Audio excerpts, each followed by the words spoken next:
ქართულ ოცნებაში იმდენად ღრმა უბსკულია მხლეჩის ურთიერთდაპირისპირების და ხლეჩის იმდენად დიდი და ღრმა უბსკულია, რომლის შევსებაც ფაქტიურად შეუძლებელია და ფაქტია ეს უკვე მეორე, ანუ პირველი იყო გრიგოლ ვილვაშვილი, რომელიც შეიწირა ჩემი აზრით აი ამ ღრმა უბსკულმა, ჩაიჭეხა, ამაში გადაიჭეხა, შემდგომ მოხანაშვილი, რომელსაც ასევე რასაც შევხედე დაეკისრა აი ამ შეუსრულებელი მისიის შესრულება, ახლა პრობლემების მოგვარება.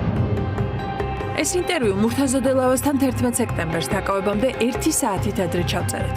ბედის ირონიაა, რომ ყოფილი მთავარი პროკურორი ჩვენთან ინტერვიუში ქართული ოცნების ამჟამინდელ მდგომარეობას და იმ უწყებაში განხორციელებულ ბოლო ცვლილებას აფასებდა, რომლის თანამშრომლებმაც ის ძალადობით დააკავეს. მოგვიანებით კი მსხვერპლის როლი თავად მოირგეს.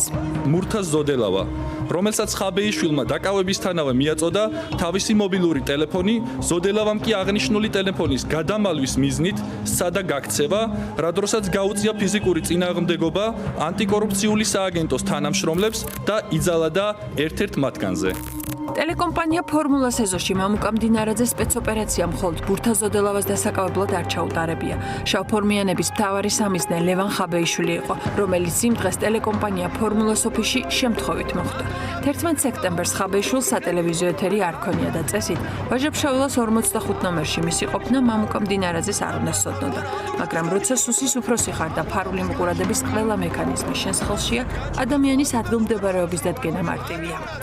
რევოლუციის მოხდენა შეუძლია საქართველოს მოსახლეობას. ქართველი ხალხი გაიმარჯვებს. დინარაძემ ეს დავალება შეასრულა. არ შეგეშინეთ. ნუ ძალადობთ. არ შეგეშინეთ. ქართველი ხალხი გაიმარჯვებს.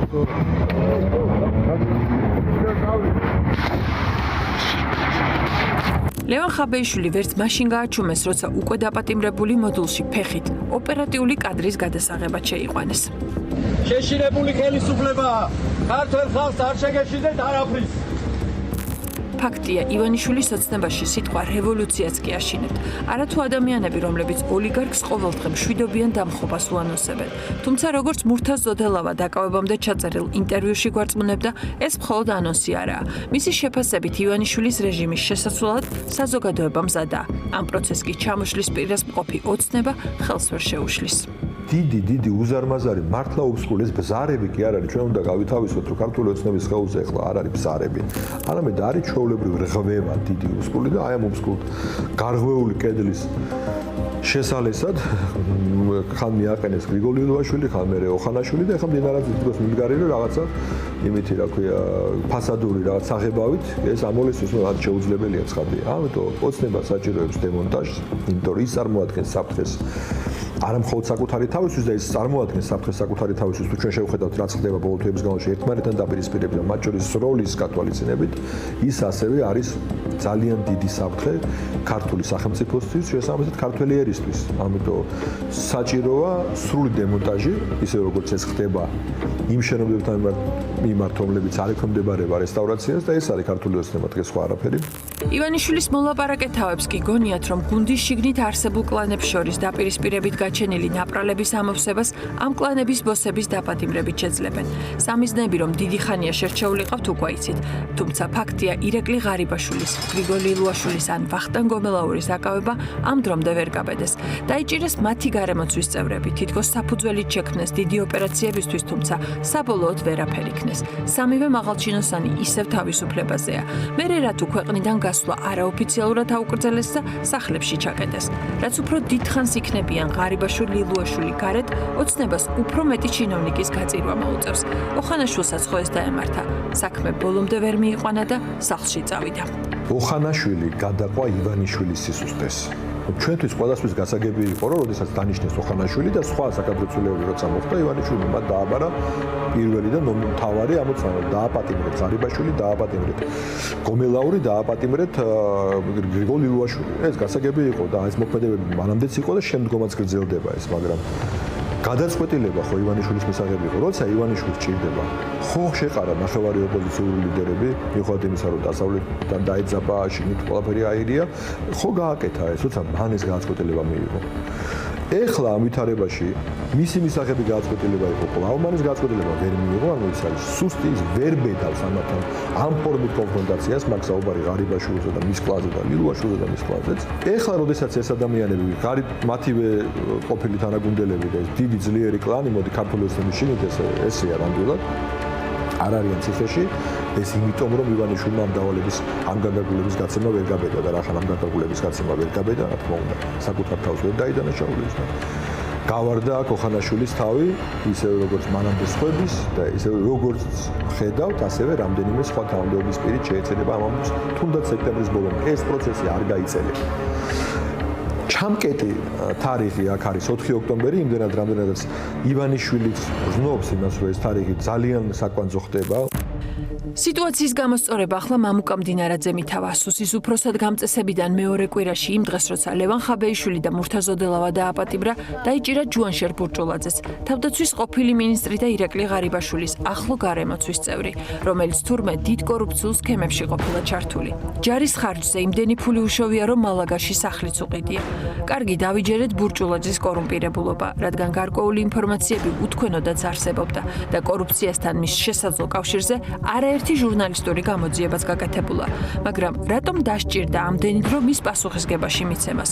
ყველა ეს ინფორმაცია ხო მაშინაც იცოდით, როცა მისი ცოლის ძმა და თავდაცვის სამინისტროს ყოფილი მაღალჩინოსნები დაიჭირეთ, როცა მას მოდულში 8 საათი კითხავდით. მაინც და მაინც კვადროციკლიდან უნდა გადმოვარდნილიყო და მსუბუქი ტვინი შერყევა მიეღო. ჯუანშერ ბურჭულაძის დაკავებას ახლა მდინარაძის პატიმარი ხაბეიშვილის აანონსებდა, მათ შორის დროების ეთერში, თუმცა მაშინ მის განცხადებებს სერიოზულად არ აღიქვამდნენ. იმიტომ კი არ აკავებენ რომ კორუფციაზე ებრძვიან ან ბიუჯეტში დააბრუნებინონ ფული, არა, ბიზნესთვის რომ ფული მოიტანონ, მხოლოდ ამიტომ ხდება და ეს გაგრძელდება.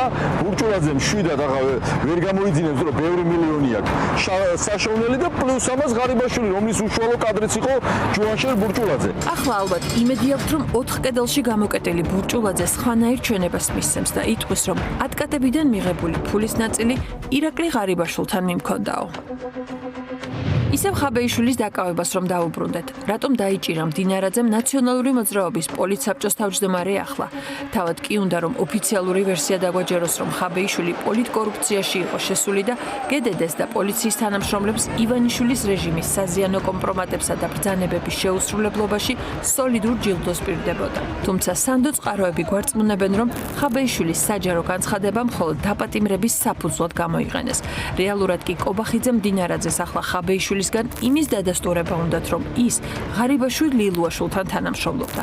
ანუ სჭირდება დოკუმენტი, რომლითაც ბატონს დაარწმუნებენ, რომ ყოფილი მაღალჩინოსნები მტრები და გამყიდველები არიან და ოცნებაზე კომპრომატებს ხაბეიშვილს აძლევდნენ.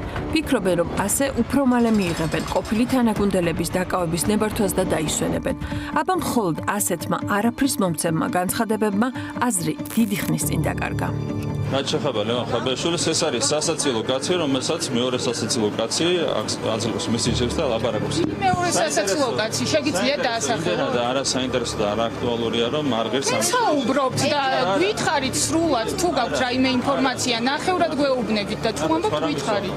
ვიზე? ჩემი, როდესაც მე ვსაუბრობ იმაზე, რომ სასაცილო კაცი სასაცილო კაცს აძლევს მესიჯებს, ამით მინდა საზოგადოებას შევახსენო ის, რომ ხაბეიშვილის ყველაფერი არის სასაცილო. ბატონო ირაკლი, მითხარით ვის გულისხმობთ თქვენ ყოფილ თანაგუნდელებს, ხო?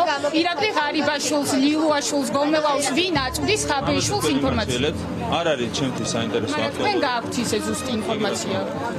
კი რა თქმა უნდა, 3000 ლარს იღებ და შემდეგ გაუზარდეს 5000 ლარამდე და დღემდე შეიძლება მეტის აქვს ახლა. მის ინფორმატორი ვინაა ხაბეიშვილის? ღარიბაშვილი? ღარიბაშვილია ბატონო ირაკლი.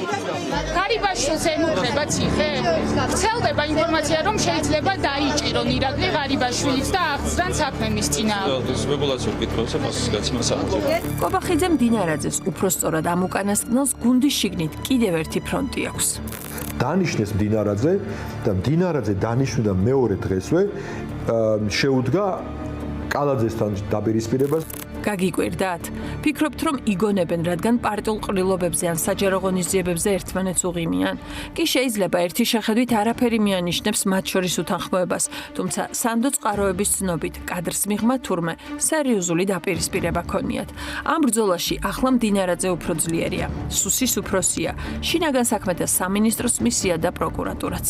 მე დარწმუნებული ვარ, რომ ამ ოფისის ჩადგმა მელიქიშვილის გამზირზე იყო არის მდინარაძის სპეცოპერაცია და მან ფაქტიურად აი ამ ყველაზე ანტიკოცური, ყველაზე ანტიბიძინა უბნის ცენტრში მოათავსა ცენტრალური ოფისი კალაძის, რომ კალაძე მუდმივად ამ სტრესში ყავდეს და მუდმივად ქალაქის მერი, რომელიც უნდა პოზიციონირებდეს როგორც მშენებელი, გამკეთებელი, პრობლემის მომგვარებელი, პენსიონერთა მიმხედავი, ჩვენ ვხედავთ, რომ ეს ადამიანი რამდენიმე დღეში გადაიქცა ხარებად ფაქტიურად.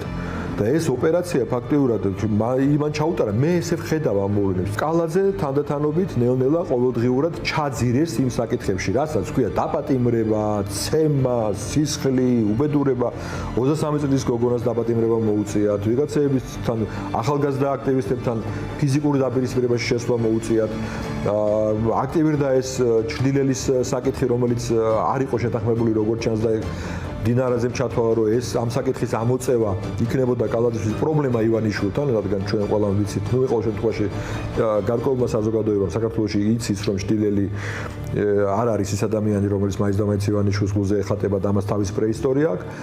მთელი ეს პროცესი ფაქტიურად ჩვენ ვადევნებთ თვალს, რომ ფარიკაობას, ცხარე კონფრონტაციას ახალგანიშვილ დინარაძესა და კალაძეს შორის. ამ დროს კალაძე არის უკვე კანდიდატი, გესმით, ეს არ არის ის მომენტი, როდესაც მანამდე იყო მერყეობა, რაღაცა შიდა ბრძოლები, იქნებოდა თუ არა კალაძე. რახან ივანიშვილმა ეს კალაძეზე თქვა, რომ ეს უნდა იყოს, ამან არ განაპირობა ის, რომ ეს კონფლიქტი ჩამცხრალიყო.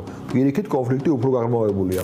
სანდო წყაროები გვიყვებიან, რომ 8 სექტემბრის დაპირისპირებაზე, როცა კალაძის შტაბის წევრებმა მშვიდობიანი მომიტინგეების ცემეს 9-ში დიდი გარჩევა ყოფილა და კალაძის შტაბის კონკრეტულ პასუხისმგებელ პირებს რბილად რომ თქვათ, სერიოზული საყვედურები მიუღიათ. შესაძლოა სწორედ ამიტომ იყო გაღიზიანებული მომდევნო დღეს ოცნების ახალი მოლაპარაკეთავი მაჭავარიანი. სახედაკარგულები რო იყვნენ. უახლოესი კვირების განმავლობაში დამშვიდება ალბათ ბევრ ქოც გაუჭირდება. 4 ოქტომბრამდე კობახიძემ დინარაძემ ბევრი უნდა მოასწრონ. გუნდი შიგნით უკმაყოფილება განმუხტონ, დასაჭერები დაიჭირონ, პოლიტიკური ველი გაასუფთავონ. რადგან თუ ამას არ იზამენ, იციან რომ თავად დაისჯებიან და ბატონი კორუფციის წინააღმდეგ მებრძოლების მანტიასაც მოხსნის და სკამებიდანაც ააყენებს. ძალაუფლების მიღმა დარჩენილი კობახიძის და მისი გუნდის მომავალი კი მართლაც ძნელი წარმოსადგენია.